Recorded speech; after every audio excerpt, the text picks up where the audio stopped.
여러분 안녕하세요. 지난 시간까지 명호부대 파병 초기 고보이평야 동쪽 지역 리엠노이와 딘딘마을에서 있었던 전투를 7차례에 걸쳐서 말씀드렸는데요. 오늘은 맹호 5호 작전 직후 수행된 번개 5호 작전에서 수도사단 기갑연대 제6중대 제1소대 제1분대장 김창진 하사의 활약에 대해서 말씀드리겠습니다. 번개 5호 작전은 수도사단이 맹호 5호 작전으로 고보이평야의 동쪽 지역 베트콩을 평정하고 난 후 이어 평정지역을 고보이평야 서쪽으로 확대하기 위해 1966년 4월 2일부터 12일까지 10일 동안 19번 도로 북쪽의 안빈마을 일대 평야지역에서 수행한 작전이었습니다. 명호부대 즉 수도사단이 맹호 5호 작전에 이어 번개 5호 작전을 벌인 베트남 중부 빈딩성 고보이평야 일대는 1번 도로와 19번 도로가 핵심 동맥이었는데요. 1번 도로는 베트남 북쪽 국경 동당에서 최남단 까마우까지를 연결하는 2500km의 가장 중요한 기관시설로 베트남의 주요 도시와 산업은 1번 도로와 해안을 연해 발전하고 있습니다. 19번 도로는 동쪽 해안에서 서쪽 캄보디아 국경까지를 연결하는 몇 개밖에 안 되는 동서 횡단도로 중 하나인데 결정적인 전투가 19번 도로 주변에서 많이 발생했습니다. 대표적인 전투로 한국군 전투부대를 파병하던 시기인 1965년 10월과 11월 사이에 내륙의 플레이우크에서 플레이메 전투, 즉 이아드랑 전투가 발생했습니다. 미국의 멜 깁슨 주연 We Were Soldiers라는 유명한 영화의 모델이 된 전투입니다. 1972년에는 한국군이 수행한 앙케고의 전투, 일명 앙케패스 전투가 벌어진 것입니다. 베트남 전쟁 이후 앙케 지역은 떠이선으로 지명이 바뀌었는데 베트남 사람들이 가장 존경하는 꽝중 황제와 떠이선 왕조의 개창지로 베트남이 매우 중요하게 생각하는 전략 지역입니다.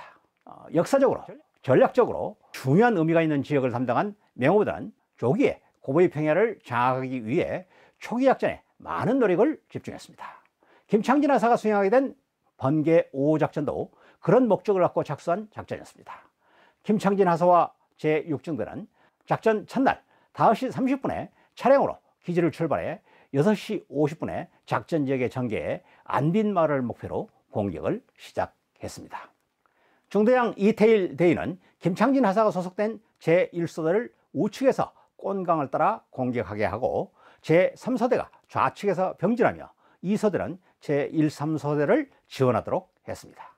김창진 하사와 소대가 소대장 전상훈 중위의 지휘에 따라 공격 개선을 통과한 후 불과 50m도 전진하지 못했을 때 마을 남쪽 숲에서 베트콩의 일제 사격이 시작되면서 공격은 저지되고 말았습니다.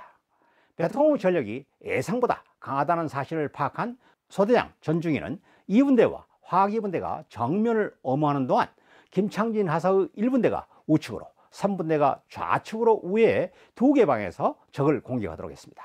그럼에도 공격은 진척이 없었습니다. 베트콩은 대나무와 잡목, 가시덤불 등 자연 장애물과 함께 곳곳에 엄체호와 교통호 등을 구축해 두고 이를 이용해 사격을 퍼붓는 바람에 소대는 급현진지에서 고개를 들 수조차도 없었습니다.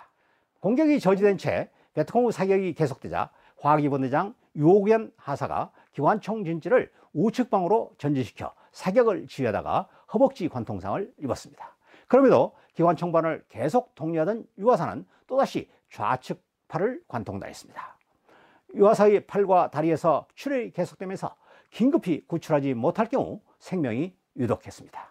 그때 제1분대장 김창진 하사가 베트콩의 탄우를 뚫고 유하사에게 달려가 압박분대로 응급조치를 취한 후 후송했습니다.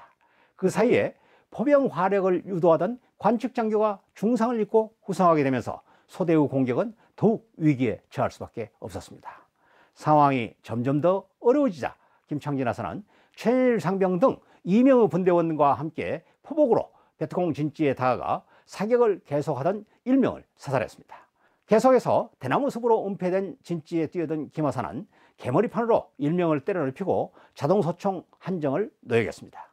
이어 김 하사는 수류탄을 뽑아들고 계속 전진했으나 뒤따르던 최일 상병이 흉부를 관통당하자 최 상병을 등에 업고 20m 뒤로 물러났습니다. 그 무렵 제3분대의 공격도 진척되지 못하면서 베트콩은 김 하사가 공격하던 방향으로 1개의 분대 규모를 증원해 집중 사격을 퍼붓습니다. 그로 인해 1분대는 또다시 3명이 부상당했습니다. 위기가 계속되자 서대장은 2분대에게 돌격을 감행하라고 명령했습니다.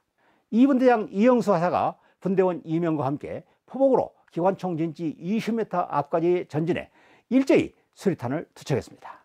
그러나 베트콩이 수리탄을 되받아 던지는 바람에 이영수 하사는 목적을 이루지 못한 채 분대원 1명과 함께 산화하고 말았습니다. 상황을 지켜보던 김하사와 1분대가 이젠 더 이상 참을 수 없다는 듯이 총검을 꽂아들고 함성을 지르며 돌격을 시작했습니다. 1분대의 돌격에 용기 백배한 3분대와 2분대도 돌격에 가다마자 기세에 들린 베트콩이 도주하기 시작했습니다. 그때 전투에서 소대는 베트콩 10명을 사살하고 자동소총과 실탄 등을 노역했습니다. 정부는 위기 상황에서 굴하지 않고 승리의 견인차 역할을 수행한 김창진 하사의 감투 정신을 높이 평가해 1계급 특징과 함께 을지 무공훈장을 수여했습니다. 그 후 김창진 하사는 직업군인 부사관으로 복무했습니다. 오늘은 고보이평야 앙케 지역에서 맹호 기갑연대 제6중대 1소대 제1분대장 김창진 하사의 활약을 소개해드렸는데요. 앙케 지역은 베트남 떠이산 왕조의 발상지로 현지 주민은 남다른 자부심을 갖고 있으며 저항의식이 남다른 지역입니다. 1972년에는 파월 한국군이 수행한 전투 중 가장 유명한 앙케고개 전투가 수행된 곳입니다. 따라서 김창진 하사의 활약은 앙케고개 전투의 서곡이었던 셈입니다. 김창진 하사와 장병의 활약에 경의를 표합니다. 다음 시간에는 고베평야 전투 결선으로 1972년 독일 하이델베르그 장애인 올림픽 탁구 금메달 이관왕 송신남 선수의 부상과 인생에 대해 말씀드리겠습니다. 여러분, 다음 영상에서 만나요.